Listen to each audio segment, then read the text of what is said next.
반갑습니다. 지난 시간에는 이제 부동산 투자를 어떻게 하면 잘 할 수 있을까에 대한 어떤 질문에 대한 내용을 제 개인적인 생각을 조금 많이 이야기 드렸는데, 값어치 부여를 해야 된다, 아니면 값어치 판단을 잘 할 수 있어야 된다, 이런 내용을 가지고 이제 이야기를 드렸습니다.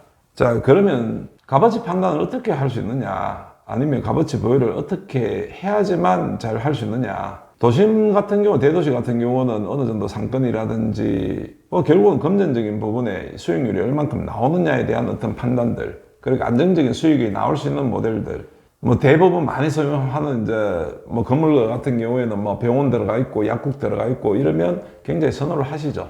그런 이유가 이제 안정적으로 오랫동안 이제 수익을 낼 수 있으니까. 그러면 이제 건물 가격도 상승하게 되고, 내가 꼬마 빌딩이나 이런 걸 인수해서 어떻게 거기에 상권을 만드느냐에 따라서 나중에 이 건물을 매도했을 때 그 가격 차이가 또 날 수 있으니까.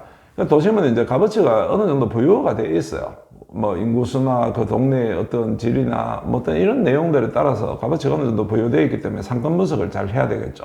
그리고 대부분 이제 저희들이 이제 하는 이제 아파트 이제 분양을 받아서 분양가보다 이제 이 아파트 수요나 이런 걸 봤을 때 아파트 가격이 뛸 거라는 생각 때문에 그런 식으로 또 투자도 하고, 또 사서 또 갭 투자 하시는 분도 많고, 이양지사 이제 부여된 값어치를 어떻게 판단하느냐가 더 중요하죠, 도심 쪽은. 이제 이게 매각적으로 나오게 되면, 도심 매각적으로 나오게 되면 값어치 부여가 안 되는 데가 많죠. 값어치를 부여해야 되는 상황이 나오죠. 빈 땅에 농지라든지 나대지라든지 이런 땅들에 어떻게 개발을 하느냐에 따라서, 아니면 내가 이 땅을 샀을 때 어떤 용도로 샀느냐에 따라서 어떤 판단들이 많이 되죠. 그러니까 대부분 부동산을 이제 이해하기 힘들고 전문가 아닌다 하면은 하시던 방법들이, 그쪽에 어떤 동네에 무슨 이슈가 있다더라, 그쪽 지역에 개발이 된다더라, 도로가 난다더라, 이런 걸로 해서 이제 대부분 그걸 보고 이제 값어치가 이루어질 거라고 보고 거기에 들어가죠. 똑같은 내용입니다. 그런 것들이 개발 행위가 들어옴으로 해서 여기에 이 땅이 개발이 됐을 때 어떤 수익적인 요소가 이 땅 값어치를 매기는 거죠. 도로가 난다는 거는 이제 인허가가 되고, 뭔가 도로가 없는 땅에 도로가 난다는 거는 개발 행위가 가능해지니까 굉장히 많은 값어치 부여를 할 수 있겠죠. 근데 없는 도로를 냈을 때, 도로가 났을 때, 근데 거기를 극대화시켜서 값어치를 이제 어떻게 높일 거냐의 문제는 이제 전문가적인 영역이라고 보시면 됩니다. 일반적인 영역들은 없는 도로, 길만 나면 다 값어치가 높다고 생각하죠. 그런데 이런 거죠. 법률적인 기반에 소위 말해서 농지, 우리가 이제 일반적으로 알고 있는 절대 농지라는 이야기 하죠. 농림지역. 이런 이제 그 농지들의 길이 난다 그래서 값어치 판단, 이제 값어치가 굉장히 많이 상승될 거냐. 어차피 농사 짓는데 농사가 조금 더 편리해지는 내용이니까. 그 개발 행위가 제한되어 있는 데는 길이 난다 해서 꼭 값어치가 그렇게 많이 뛰지는 않죠. 그래서 개발 행위가 가능한 관리지역 이상이나 자연녹지나 이런 내용들은 또 길이 남으로 해서 여기 집을 짓는다든지 카페를 만든다든지 여러 가지 이제 또 환경들에 따라서 또 값어치를 또 매길 수 있으니까, 이런 데는 길이 없다가 길이 나면 값어치가 매우 높아질 확률이 높습니다. 그리고 지역 자체가 예를 들어서 공단이 들어온다든지 어떤 이제 여러 가지 어떤 이슈들이 있으면 그 지역 자체가 또 공업적으로 또 활용할 수 있느냐.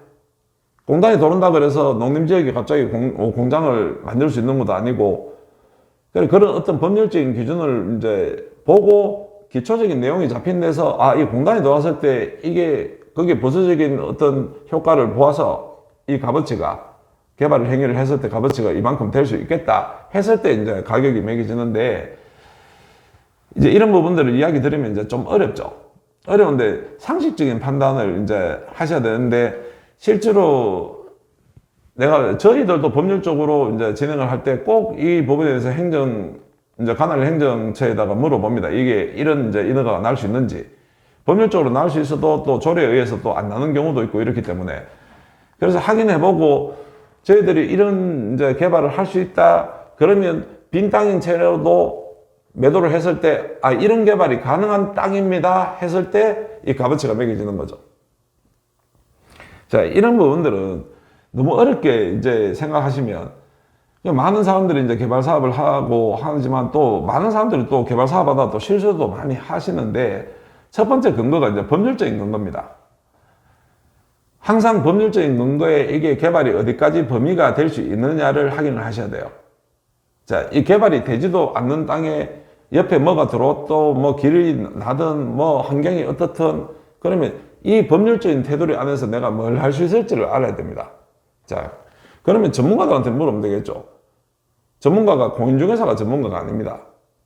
건축사가 전문가고 행정관처가 전문가겠죠. 그리고 요즘에는 인터넷에 이제 찾아보면 대부분 또 어디까지 범위를 할 수 있다는 게 대충은 알 수 있습니다. 그러니까 그 대충을 알 수 있는 범위 내에서 또 행정관청에다가 직접적인 문의를 하시면 됩니다. 그러면 농림지역에서 할 수 있는 내용들, 뭐 관리지역에서 할 수 있는 내용들, 녹지지역에서 할 수 있는 내용들, 뭐 이런 내용들을 내가 알고, 아, 그러면 여기까지는 된다더라. 그 문화재 보호구역이다, 뭐 이러면 이제 그 대부분, 개발하기가 난이도가 좀 세더라. 이 종류가 많이 나눠지기 때문에 개발 행위가 어떻게 이제 진행될 수 있는지에 대해서 이제 그런 부분에 대해서 조금 알아보시면, 아, 여기까지는 개발이 된다더라.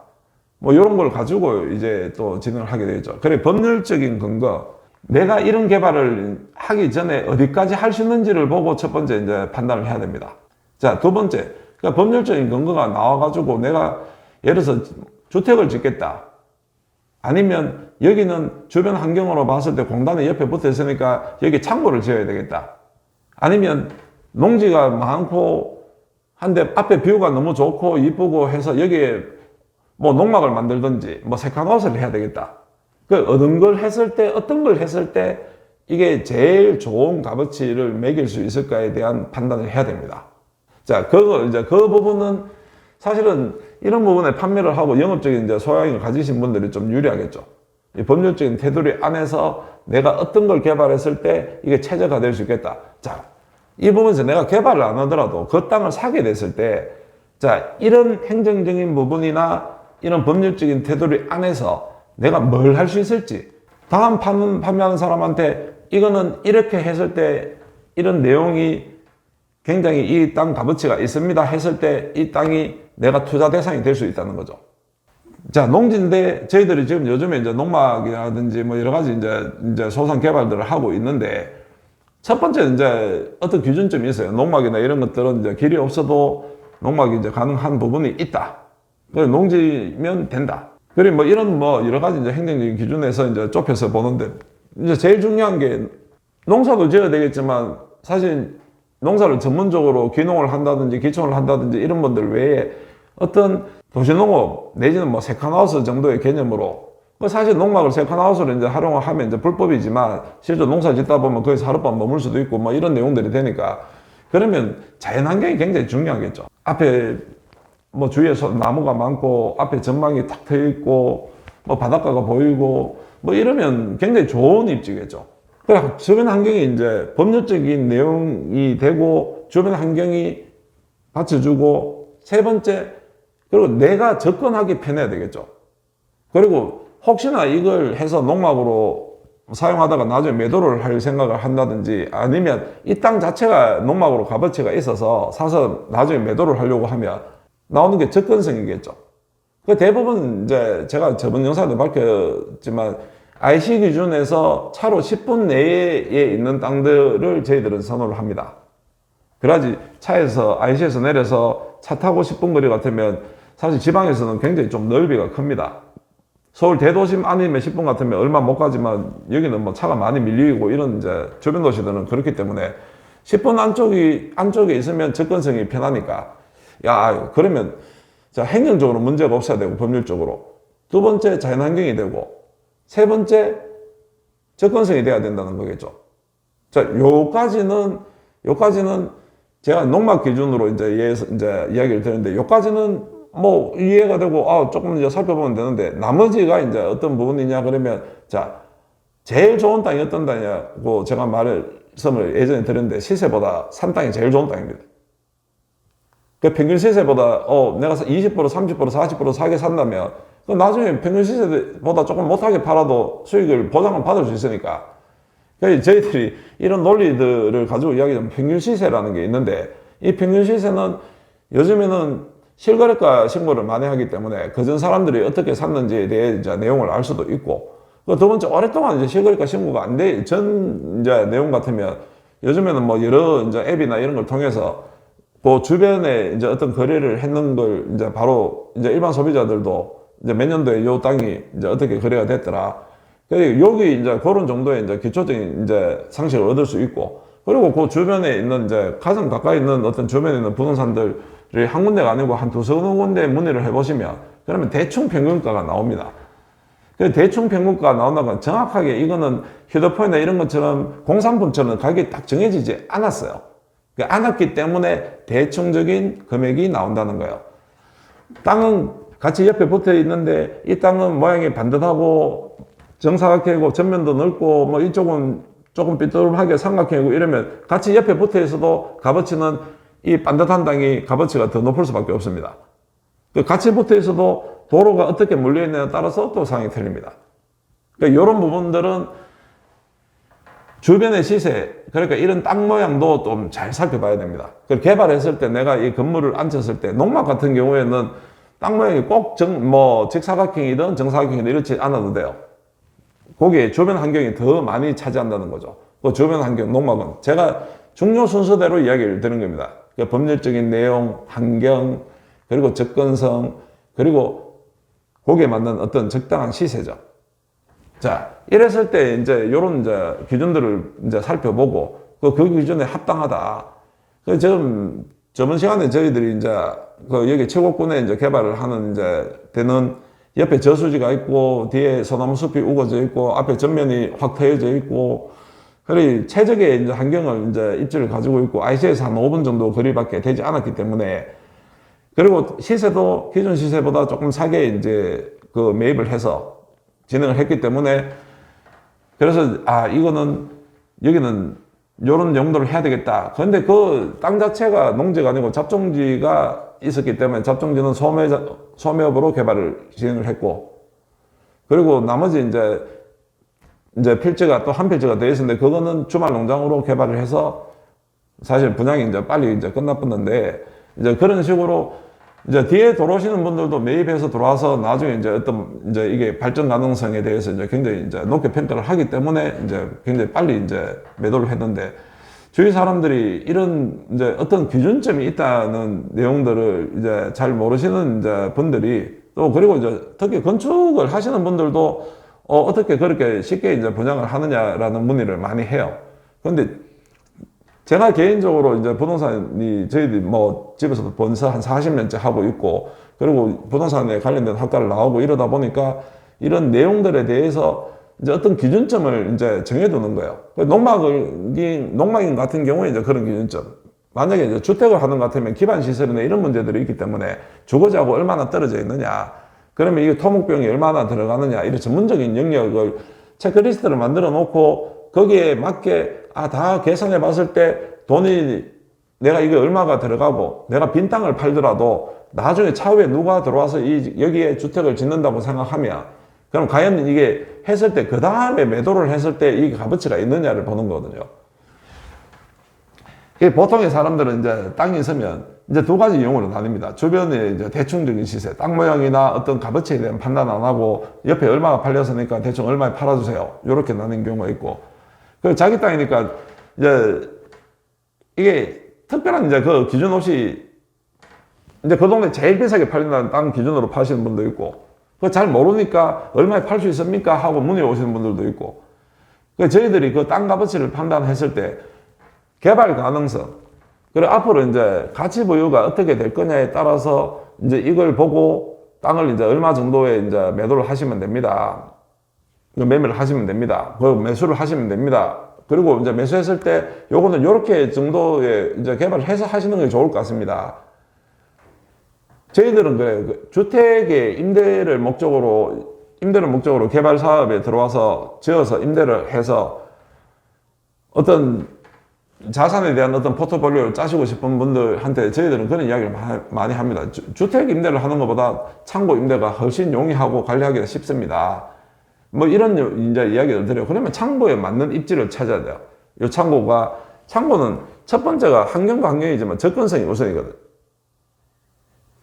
환경에 창고 옆에 아무리 뷰가 좋고 뭐 이래도 이게 IC하고 너무 떨어져 있고 내가 거래하려고 하는 위치에 너무 떨어져 있고 이러면 이 물류비가 장난이 아니거든요. 그러니까 창고 같은 경우는 기준점이 물론 이제 법리적인 부분이 항상 이제 따라야 되고, 두 번째가 주변 환경이 아니고 농막하고는 다르게 접근성이 우선돼야 되고, 그걸 시세가 우선돼야 되고 주변 환경이 우선돼야 된다는 거죠. 뭐 이런 이제 내용입니다. 그러니까 주변 환경이라는 거는 농막이 가지고 있는 어떤 아름다운 뷰나 이런 주변 환경이 아니고, 창고나 공장 같은 경우는 인력을 얼마나 쉽게 고용할 수 있느냐. 인력 고용이 안 돼서 저 외떨어진 창고를 지어놓고 사게 지었다고 좋아하시다가 나중에 사람들 고용이 쉽지 않아서, 그 고용이 쉽지 않은 지역에 있으면 또 이게 창고 시세가, 공장 시세가 생각보다 많이 떨어집니다. 접근성이 좋지 않다든지. 그래, 이게 내가 하려고 하는 목적이 어떤 목적이 이제 여기에 부합되는지 그 환경을 잘 봐야 됩니다. 그러니까 이게 보니까 법리적으로도 이거 보니까 창고를 지었을 때 굉장히 효율적이다. 그러면 창고에 맞는 이제 용도가 되느냐, 평수가 되느냐, 토목 작업은 어떻게 할 수 있느냐. 그 토목하고 이제 해보면 토목 설계를 하게 되면 건물 이제 토목 금액이 얼마나 나온다. 눈으로 봐도 창고가 높고 이게 평평하지 않고 이러면 많이 깎아야 되고 이런 이제 것들이 있는데, 그 일반인들이 그런 내용을 이제 부여하기 힘들죠. 그래서 여기에 도시 외곽 지역에 값어치가 부여된 대도시보다는 많은 기회가 남아 있다는 이야기를 하는 겁니다. 물론 노력하셔야 되겠죠. 뭐 제가 이런 이야기를 드리는 것도 이런 부분들만 아시고 조금 공부하시고 그리고 주변에 전문가들하고 또 좀 상의를 하시고 하면 값어치 보유가 많이 잘 되어 있는 데보다 값어치 보유가 덜 되어 있는 이 지역이 그렇게 위험하지는 않다는 겁니다. 그리고 많은 소득을 거둘 확률도 높고, 대신에 도시 내 아파트보다는 리스크를 많이 안고 가야 되겠죠. 근데 이걸 조금만 들여다보시고 하시다 보면 이게 패턴이 정해져 있구나. 이 패턴만 정확하게 내가 조금 인식을 하면 개발 사업을 했을 때, 아니면 내가 땅만 사서 그대로 땅으로 매도를 했을 때도 이 땅이 어떤 값어치를 가지고 있을 수 있겠구나. 그러면 투자할 때도 이제 도움이 많이 될 거라고 생각을 합니다. 저희들은 그래서 지금 주말 농장이나 세컨하우스나 뭐 이런 여러 가지 용도를 가지고 이제 하는데, 저희 같은 경우는 지금 이런 개발 사업을 하는데 컨셉이 굉장히 중요하기 때문에, 그래서 제가 모듈 이야기를 요즘에 조금씩 드리는데, 지금 실제로 이제 국내에 이제 모듈 회사하고 손잡고 이제 모듈을 설치하기도 하고, 두 번째 모듈을 지금 하고 있는 거는 이제 여기 이제 모듈을 제가 요래 보여드리는데, 이런 모듈들을 직접 수입해서 지금 마지막은 지금 저희들이 이제 지금 글램핑장 개발을 하고 있는데, 지금 거기에 이제 모듈 요걸 가지고 이제 활용해서 이제 글램핑장을 조성을 하려고 지금 중국에서 직접 이제 자재 수입을 해서 이제 국내에서 이제 조립하고 뭐 하는 건데, 이건 뭐 자재만 수입이기 때문에 이게 다들 건축은 대부분 자재가 중국산이 많기 때문에, 그런데 이거 여기서 조립하기 때문에 메이드 인 코리아입니다. 그래, 여기 요런 이제 유형의 이제 캡슐 형태의, 요거는 지금 보시는 거는 요런 캡슐 형태의 이제 4평짜리, 요런 거는 좀 6평짜리. 그래서 요런 걸 가지고 건축 비용이 너무 비싸다 보니까 여기에 활용을 하는 이제 주말 농장이라든지 아니면 세컨하우스 이제 임시 가설 건축물을 설치하는 데는 이제 이런 유형을 가지고 지금 진행을 하려고. 그리고 여기 뭐 보통 이제 행사할 때 많이 이제 들어갈 수 있는 내용들, 이런 내용들을 이제 저희들이 끊임없이 이제 연구를 하고, 이런 것들을 컨셉이 잡혀서, 이런 컨셉들이 잡혀서 좀 더 많은 값어치를, 좋은 값어치를 보유하기 위해서 저희들도 지금 계속 이런 노력을 하고 있다는 겁니다. 이런 노력들을 하지 않으면 실제로 부동산 투자에 대해서 남한테 의지한다든지 누가 알아서 해주겠지. 그렇지만 투자로 해서 부동산 투자는 아직까지 많은 기회가 있습니다. 부동산 전반적인 주택 경기가 좋지 않다. 주택 경기가 좋지 않은 거지, 부동산이 다 안 좋으면 뭐 나라가 망하겠죠. 그렇듯이 또 그 틈새에서는 또 도시 외곽 지역을 주목할 필요가 있습니다. 너무 산골이나 오지나 이런 개발들은 저희들도 좀 힘들어 하는데, 대도시 주변 도시들은 아직까지 이런 개발을 한다든지 개발을 하지 않더라도 이런 값어치가 있는 땅들을 보고 사고 해서 수익을 낼 수 있는 공간들이 아직 충분히 남아있다는 게 이제 저희들 생각입니다. 그래서 제 생각도 그렇고요. 그래서 실제로 이제 이런 것들에서 저희들은 조금 더 컨셉을 잡아서 이제 값어치 보유를 하고 있기 때문에 이런 부분들이 나중에 저희들 영상을 보시는 분들이 부동산 투자에 대해서 어떤 기준점이 있다는 거, 그런 기준점을 가지고 거기에 대입을 잘 해보고 하시면 생각보다는 그렇게 뭐 수십 년씩 해야지만 꼭 부동산 투자를 잘할 수 있다는 건 아니라는 걸 아시게 될 겁니다. 자, 오늘은 주제가 조금 더 부동산 투자를 잘하기 위해서 어떤 이제 순서나 기준점, 용도에 따른 어떤 기준점이 서로 틀려진다는 거, 이런 정도의 이제 설명을 드렸습니다. 또 다음 시간에는 좀 더 이제 컨셉을 가지고 하는 이제 내용에 대해서 또 이야기를 좀 한번 드리겠습니다. 예, 감사합니다.